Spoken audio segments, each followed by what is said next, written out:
I also recently had a man who committed suicide by drinking polyurethane. In case you're wondering, no, drinking polyurethane is not a painless and easy way to exit this world.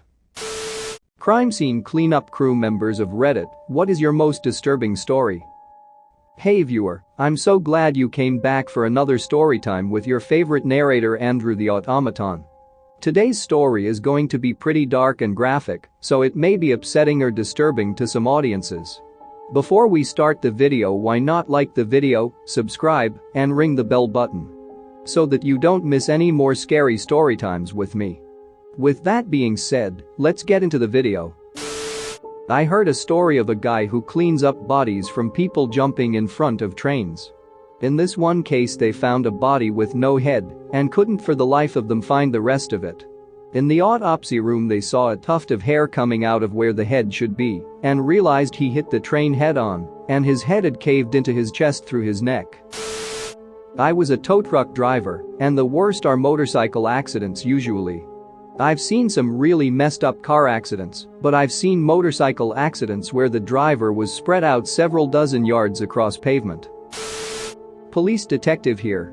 In a rural area, a guy had passed away in his yard. In July. It was 8 days before someone found him. He was partially liquefied, there were flies everywhere, and the stench was quite nasty. Knowing where the flies were before they landed on your face did not help. Had to shovel him in the bag with gas masks. Feel liquid people are quite toxic. My dad's friend is a cop who works in a rural area and loves to tell my dad about the ducked up stuff he's come across. One of them being the time he was sent to a call of a large group of people crying and coughing in an apartment. He gets there and it's a large group of family members there cleaning up the shotgun suicide of a relative. That's when I learned that it's sometimes up to the family of the departed to clean up after the death, and it's not always people in hazmat suits.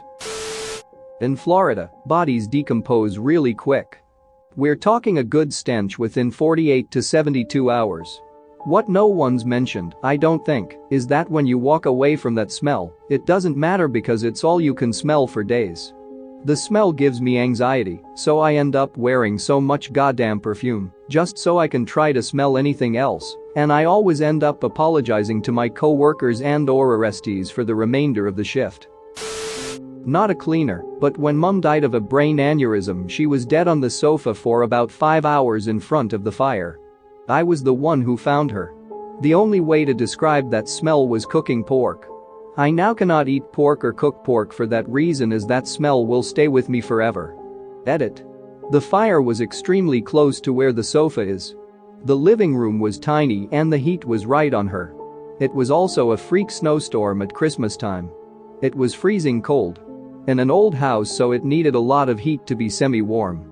EDIT too. No, she did not cook.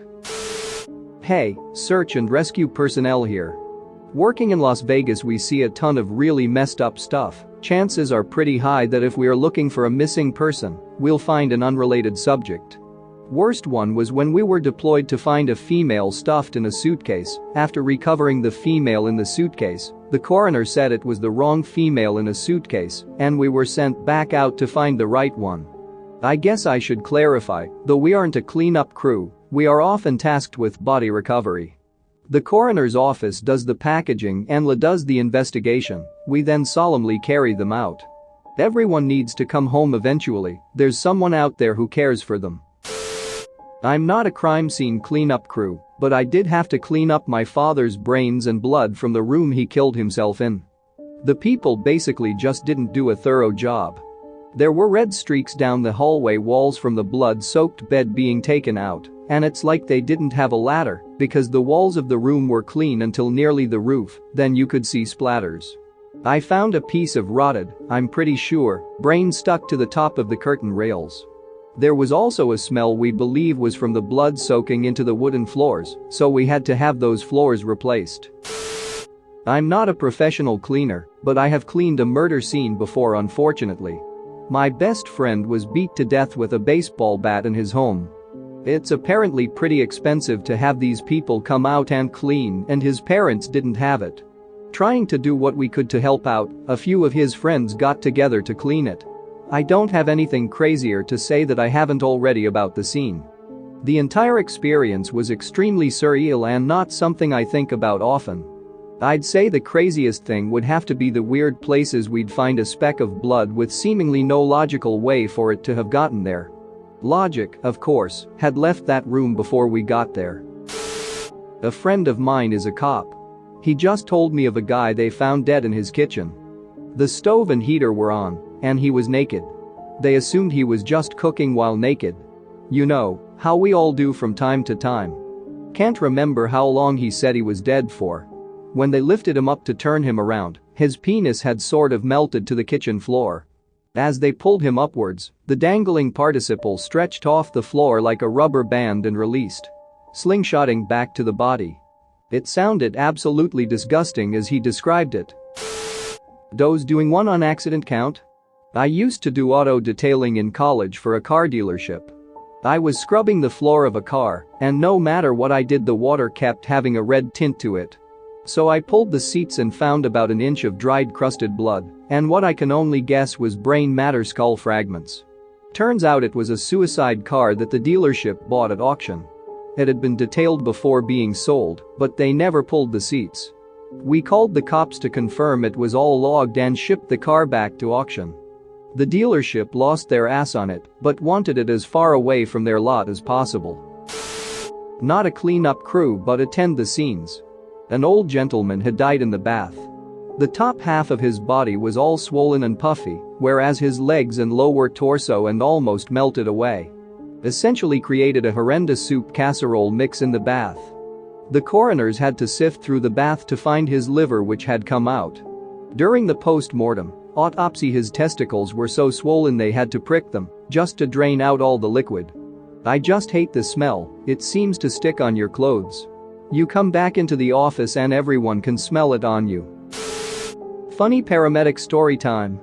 So a woman calls 999, says she thinks her father is dead. Call handler advises CPR, but caller states it is too late. Crew arrives and paramedic approaches remote house, speaks to daughter, who is upset, but advises she thinks it's too late.